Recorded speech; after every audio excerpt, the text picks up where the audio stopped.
Vous êtes devant votre poste téléviseur ou devant votre écran de smartphone en train de mater du début jusqu'à la fin, bien sûr, cette troisième édition de la randonnée littéraire. Eh bien, nous accueillons ce deuxième panel avec deux auteurs qui aussi vont se présenter à vous. Mais croyez-moi, c'est là maintenant que s'installe même la randonnée littéraire, où il faudrait installer l'auteur, l'écriture, la nourriture dans un bon décor pour que tout soit à la randonnée littéraire. Eh bien, vous me connaissez déjà, votre fidèle présentateur, Editano de la Rose, comme qui se partage en tout domaine, en tout lieu, en tout moment. Mais cet après-midi, nous allons aller à la découverte de deux auteurs, féminines bien sûr, qui ont tenu la plume et qui ont répondu parfaitement au style d'écriture pour que s'en sortent des œuvres, des bébés, comme nous l'appelons dans notre jargon humoristique ironique. Et donc, nous allons partager ici l'expérience d'écriture qu'elles ont connue en écrivant, où du rêve à la réalité, elles ont pu répondre à l'appel des dieux de l'écriture et ont pu nous produire une œuvre littéraire qu'aujourd'hui nous pourrions tenir dans la main et pleinement de chez nous déguster. On dit que la littérature, la lecture, c'est un voyage.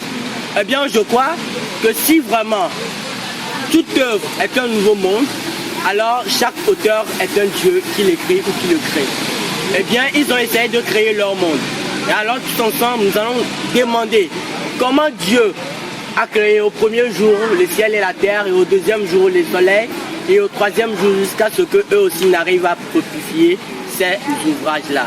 Alors, nous allons aller avec le partage d'expériences d'écriture. Merci. Eh bien, une fois encore, je crois que je suis saucisse dans pain, ou bien c'est comment on peut dire dans beurre, dans pain, voilà. Et donc, nous allons encore faire leur connaissance. Elles vont nous parler un peu d'eux, avant de nous parler de leur expérience d'écriture. Je vais commencer par ma gauche, par l'auteur Josepha, qui va essayer de nous raconter un tout petit peu d'elle. Ça peut aller? Ok, d'accord. Merci beaucoup à toi, Editano.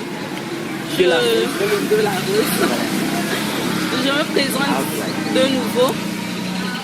Je suis Josepha Agbessi, technicienne de laboratoire de profession. C'est-à-dire, j'ai fait la biologie médicale à l'université de Lomé.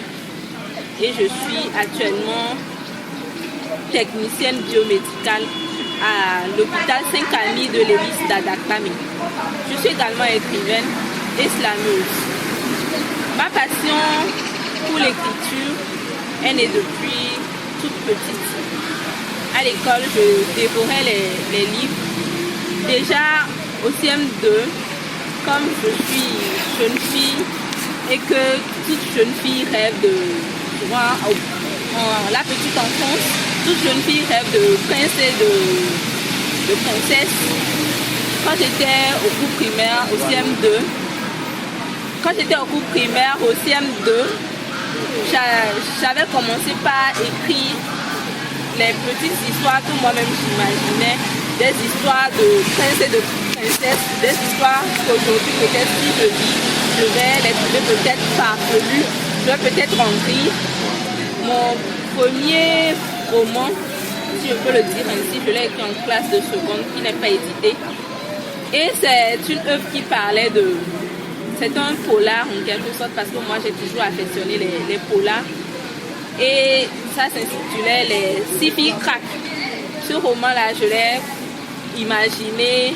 Les personnages étaient les membres de ma famille, les filles, ma petite soeur, mes cousines, ma mère, dont j'ai même fait la méchante de l'histoire. Et donc, cette œuvre-là, elle est également dans les cartons. Je ne l'ai pas montrée à un quelconque éditeur. J'ai continué par écrire, malgré le fait que j'avais fait la série scientifique et que je me passionnais également pour les métiers de la santé. J'ai choisi au campus de faire la biologie médicale, mais en parallèle, je continuais de nourrir ma passion pour l'écriture. Et c'est au campus que j'ai rencontré le slam en 2016 précisément, avec Roi Bocon, peut-être que vous le connaissez, c'est un slammer. Et j'ai commencé le slam en 2016. J'ai commencé par visiter les ateliers d'écriture de slam, de mentors ambulants au niveau du centre culturel de la banque, le centre de formation bancaire au niveau de Yembla. J'ai continué par nourrir ma passion pour l'écriture également. Je continuais par écrire en solo, si je peux le dire ainsi. J'ai créé une page Facebook en 2017 qui s'intitulait Romance, Passion, Émotion, où j'ai publié 2 chroniques. Ces chroniques-là, vous pouvez aujourd'hui les lire, seulement que je ne publie plus sur cette page-là, parce qu'il y a un fait qui m'a vraiment touché, c'était le plagiat d'une de mes œuvres et qui m'a obligée à arrêter en quelque sorte. Mais récemment, j'ai repris avec une nouvelle page, Josepha Agbessi officielle, que vous pouvez visiter sur Facebook, où je publie des citations journalières à base de journées mondiales, des citations que moi-même je crée à base des journées mondiales. Je publie également de petits tests, vendredi histoire, et actuellement je suis en train de nourrir d'autres. Mon imagination me permettra peut-être de faire rencontrer de nouvelles rubriques qui vont peupler cette page-là. Donc en 2021, j'ai eu écho du concours Le livre contre les maux de la cité, organisé par le Bénin. Je me suis dit pourquoi ne pas y participer. Donc j'y ai participé. J'ai été présélectionnée, nous étions 12 Togolais. Nous avions suivi des ateliers d'écriture. Au cours de ces ateliers-là, Apparence, qui au début s'intitulait Victime coupable, a été vraiment controversée par ceux qui étaient participants au concours. Il y avait également les formateurs. Et je dirais que quelque part, cet atelier d'écriture m'a permis d'améliorer Apparence pour le renvoyer et m'a également permis de voir qu'il y avait d'autres personnes aussi qui étaient de taille et que je ne devais pas badiner. Donc, je me suis remise à réfléchir, à imaginer comment je pourrais transformer un tout petit peu la trame de l'histoire, qu'elle puisse donner quelque chose qui pourrait me faire réussir à ce concours-là. Donc, le 26 novembre 2021, nous étions au Bénin pour la proclamation des résultats finaux. J'étais la première du Togo, seulement on n'a pas donné les résultats pour le Bénin. Donc c'est là que nous avions connu les résultats du Bénin. Et le jour-là, vraiment, c'était une expérience unique parce qu'il y avait le cœur qui battait à la chamade. Et c'est à l'issue de cette cérémonie que j'ai été sacrée lauréate de ce concours-là, que j'ai découvert mon roman, que j'ai donné j'ai fait les premières signatures, les premiers autographes. Et c'était un moment vraiment spécial. Donc Apparence, même si je suis co-auteur de ce roman, c'est quand même ce roman-là qui m'a lancé sur l'arène littéraire. Et grâce à ce concours-là, je peux me dire également aujourd'hui que je suis auteur. Je suis en préparation de mon premier roman qui est déjà en édition, qui est un polar. Donc jusqu'à la fin de cette année, ce roman-là va paraître et j'espère que vous le lirez avec plaisir. Merci à vous. Justement, nous aurons l'amour, l'aimabilité, la congratulation de pouvoir accueillir l'œuvre là dans les prochains numéros de notre émission La Randonnée littéraire. Eh bien, de technicienne de laboratoire, on a fini par sortir mère d'un bébé littéraire. Ce n'est pas donné à n'importe qui, mais tout d'abord, tout se passe par la passion, la dévotion, le travail et un résultat à la fin. Merci beaucoup, mais on va aller directement à notre auteur, à notre droite, pour aussi connaître ses passions. Et en ce moment, nous allons prier à notre cher partenaire service Elodie de pouvoir nous servir le mets qui nous a réservé spécialement pour cette édition. Je crois bien que ce n'est rien d'autre qu'un bon haloco, banane plantain, bien fruite, accompagné d'une viande et de bons vins. En attendant que le cher public se déguste, nous aussi nous allons continuer notre petite aventure vers la découverte de l'auteur à ma droite. J'espère que vous êtes avec nous. Voilà, vous avez tout le public qui aimerait aussi bien vous découvrir autant que moi. Alors bonsoir les amis, j'espère que vous vous portez bien. Merci de l'anneau de la rose pour l'opportunité que tu m'accordes en fait de pouvoir me présenter devant ce charmant public, si je peux le dire. Alors je me nomme Tomswa Asora Muniga Elfried, ou si vous voulez Tawe. Je suis étudiante en médecine à la faculté à l'université de Kara et je suis aussi écrivaine, responsable du groupe littéraire au collège Chanina de Kara. Moi, ma passion, je ne l'ai pas eue depuis ma naissance ou depuis toute petite. Je ne suis pas née en fait amoureuse des lettres, mais je suis rentrée dans ce monde-là en seconde. En seconde parce que moi je lisais seulement que les livres qu'on nous proposait pour les exposer en classe. Et même ça encore, je ne lisais pas tout en fait. Je préfère que l'autre me fasse à un moment donné un résumé que j'utilisais carrément. Mais quand nous sommes arrivés en seconde, il y avait une fille qui était arrivée de Lomé, elle s'appelait Bright. La fille, elle était vraiment dingue, elle ne faisait que lire des romans à longueur de journée, c'est-à-dire que lorsqu'il y a des pauses, lorsqu'on est en récréation, lorsqu'elle vient les matins, elle faisait que lire, si bien en fait qu'elle m'impactait parce que je me disais comment est-ce qu'elle pouvait le faire. Parce que sa lecture lui permettait en fait d'avoir de bonnes notes en français, ce que moi j'avais pas en fait tout le temps. Alors je me suis mise aussi à lire. Bien avant cela, en troisième, mon papa, pour en fait m'emmener à lire, m'avait fait pour moi, il m'avait offert pour mon cadeau d'anniversaire un livre que j'avais fini pour la première fois de ma vie. Alors, en seconde, j'ai traversé une situation un peu compliquée qui m'ont en fait amené à écrire. C'est vrai, j'avais commencé à lire, certes, mais la situation que je traversais m'obligeait en fait à m'exprimer. Je ne pouvais pas en fait m'ouvrir à une personne. Je ne pouvais pas m'ouvrir à mes parents, je ne pouvais pas m'ouvrir à mes amis parce que c'était tellement lourd pour moi. Alors tout ce que je pouvais faire, c'était de venir très tôt les matins au collège Chaminade, puisque c'est là-bas que j'ai fréquenté depuis la 6e. Et donc je restais au balcon et tout le temps je me mettais à écrire. Seulement à mes débuts, j'avais comme l'impression que tout ce que j'écrivais n'avait pas de sens. Parce que quand j'écrivais et que je me remettais à lire, je me rendais compte en fait que s'il faut que je continue comme ça et qu'un jour j'ai bien envie de raconter quelque chose, la personne qui va me lire va se dire en fait que cette personne-là est mal, est mal située. Alors je me suis mise à écrire, à réécrire encore parce que cela était important. Alors en seconde, j'avais déjà fini ce livre-là, mais il était vraiment incomplet, il était imparfait. Je l'avais proposé à mon directeur, M. Farah, et le frère Farah, qui est aussi écrivain, qui l'a corrigé, qui a été vraiment honnête, m'a dit « tu n'es pas encore prête ». J'ai dit « d'accord, il n'y a pas de souci ». Alors, en première et en terminale, je ne pouvais pas continuer parce qu'il y avait parfois les devoirs et le stress que parfois on ressentait et tout ça. Donc, très souvent, je m'étais écrit, mais je bloquais très souvent, je me bloquais très souvent et donc j'arrêtais. Ce n'est qu'après le bac, après l'obtention du bac série D, que je me suis remise à écrire.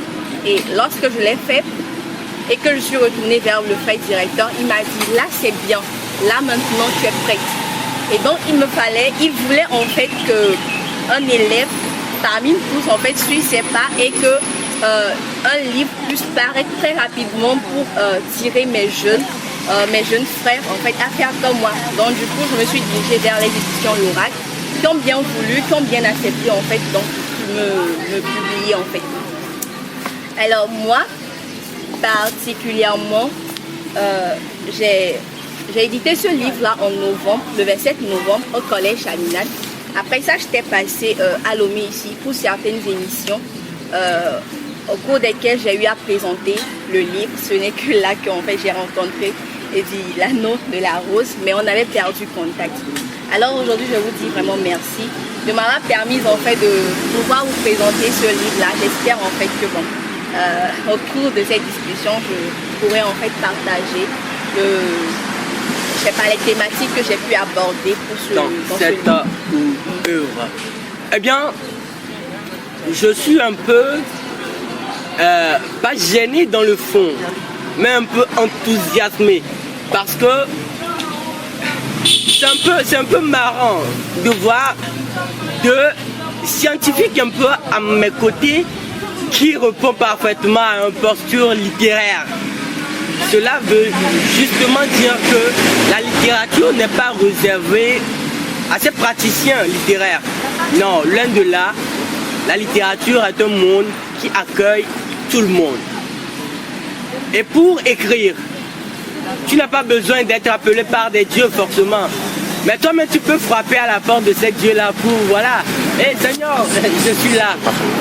Et donc, ils vont forcément t'ouvrir la porte pour que toi aussi tu puisses t'aventurer sur cette trace en tant qu'écrivain. Il est bien vrai que nous aurons aimé sur ce plateau aborder les différentes thématiques que votre œuvre ou bien que vos œuvres cocottes ou bien nous font découvrir. Mais loin de laisser la mort aux lèvres de nos chers participants, nous allons remettre ça à une séance un peu plus ultérieure, dans une émission, pourquoi pas. Et là, nous aurons le temps de bien connaître les thématiques ou les idées qui vous ont apporté ou bien qui vous ont amené à pouvoir écrire l'œuvre. Mes chers participants, je crois que vous les avez connus et que vous les connaîtrez toujours. Mais ce soir, il faut que nous pensions à comment écrire une œuvre.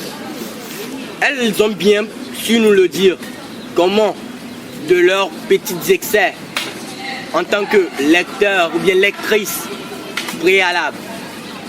On était nourris de rêves ou des ambitions par des professeurs, etc.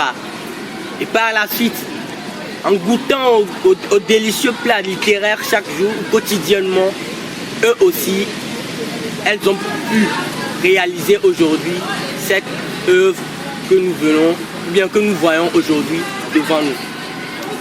Je crois que c'est parfaitement ça dont tout le monde a besoin, de pouvoir arriver à sortir au-delà de ce que nous pouvons penser. Penser seulement que, ah bon voilà, la littérature, bien l'écriture est quelque chose de difficile. Au-delà de ça, nous pouvions bien sûr arriver à écrire si et seulement si nous le voulons. D'aucuns diront, on ne naît pas écrivain, on le devient. Eh bien, peut-être que nous tous, nous sommes déjà nés écrivains. Mais le chemin que nous devons entreprendre pour le devenir, il faut que chacun aille à la recherche de ce chemin-là. Chers participants, nous voilà ici, comme nous vous l'avions dit, devant le plat. Moi, je vais déguster quand même.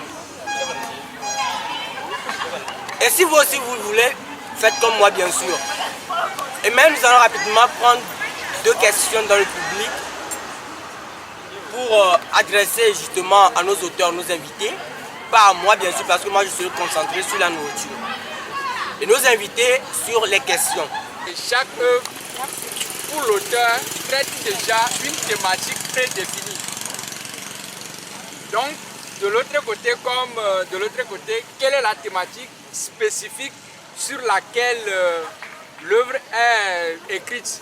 Tout comme ici, je ne veux pas un développement, mais une thématique bien précise, afin qu'on puisse s'inscrire dans un cadre aussi logique. Merci beaucoup. Avant d'écrire, qu'est-ce qui vous inspire?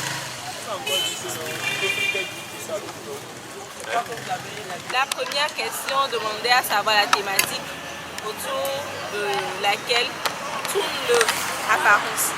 Apparence, je l'avais dit tantôt, il y avait un thème posé qui était violence faite aux femmes et aux filles, regard des jeunes écrivains ouest-africains. Donc moi j'ai choisi de parler de la violence conjugale parce qu'à mon avis la violence conjugale est la base de toute forme de violence puisque c'est en famille qu'on éduque et c'est l'éducation qu'on donne à la famille que les enfants plus tard adultes reproduiront dans la société. Donc autour de cette thématique principale, c'est greffé d'autres thématiques secondaires qui étaient également des violences, les violences sexuelles, les violences physiques, violences économiques, violences en milieu estudiantil, comme l'avocate qui a subi un viol de la part de son professeur. Voilà. Pour la deuxième question, il demandait à savoir ce qui nous inspire. Moi particulièrement, je dirais tout et rien, parce que déjà le décor planté là ce soir peut m'inspirer. La dernière fois, bizarrement, je sortais des toilettes et puis je me suis dit, je vais écrire une histoire qui va parler de WC public. Et il y aura ce sera un polar, il y aura un crime autour des WC publics. Ça m'a inspiré quelque chose juste comme ça, seulement parce que je sortais des toilettes. L'inspiration n'est de tout et de rien. En tout cas, pour ma part, c'est comme cela. Merci beaucoup. Sinon, moi, personnellement, rien ne me déconcentre quand je suis en train de manger. Même les histoires de porte-à-petit. On va aller justement avec les mêmes questions avec l'auteur. Pour rapidement aussi avoir ses impressions sur la thématique principale qui aborde son œuvre et aussi comment elle s'inspire pour pouvoir répondre à la parfaite harmonisation de ses œuvres avec sa passion. Alors, tout d'abord, les lames du passé abordent plusieurs thématiques, il n'y a pas qu'une seule, mais celle en fait qui touche en fait lorsqu'on parle des lames du passé, c'est le viol. Le viol. Parce que les lames du passé abordent l'histoire d'une jeune fille, Keren, qui s'est fait violer à l'âge de 8 ans. À l'âge de 10 ans plus tôt, mais avant ça, qui a perdu son papa à l'âge de 8 ans. Elle s'est fait violer par son oncle, le frère de son papa. Alors, autour de ça, il y a encore d'autres thématiques, comme la trahison, la déception, et bien évidemment, il y a une thématique en fait parmi elles qui nous donne l'espoir, qui nous donne, comment on dit ça, la joie, c'est l'amour familial. La force que nous ressentons lorsque toute notre famille est avec nous et nous soutient. Donc c'est un peu ça le décor. Maintenant, pour ce qui est de ce qui m'inspire, je dirais que j'ai la même réponse en fait que ma grande sœur Josépha en fait. Je sais pas trop. Je parle un peu de tout. Mais c'est vrai très souvent que ce qui m'inspire, si on veut parler de ce qui m'inspire à écrire, j'écris plus lorsque je me sens mal. Les moments de joie, j'arrive pas à faire grand chose lorsque je suis trop joyeuse, donc j'écris plus lorsque je me sens mal, ce qui fait que très souvent j'ai de perte d'inspiration. Mon inspiration vient très souvent quand je me sens mal. Je parle toujours de la réalité en fait. Je suis toujours touchée par exemple lorsque... franchement, ce qui moi m'affecte le plus, c'est ce qui fait mal, c'est ce qui blesse. C'est ce sur quoi en fait la majorité ont une conception différente ou trouvent une chose normale, alors que du point de vue, lorsque nous voulons bien observer la chose, en fait, il y a un petit souci là-dedans. Donc c'est principalement ce genre de thème-là en fait qui me touche principalement. Maintenant, il y a d'autres thèmes qui peuvent aussi me toucher, histoire de pagailler, de rigoler. En ce moment-là, je parlerai d'un peu de tout. Je parlerai aussi, par exemple, de notre rencontre ici, ça peut m'inspirer. Je parlerai peut-être de ma sortie, c'est ma première fois en fait de venir ici. Je dirais aussi que ceci aussi peut m'inspirer. Mais principalement, ce sont les trucs qui touchent, ce sont les trucs en fait qui te font mal. Ouais, qui me font mal.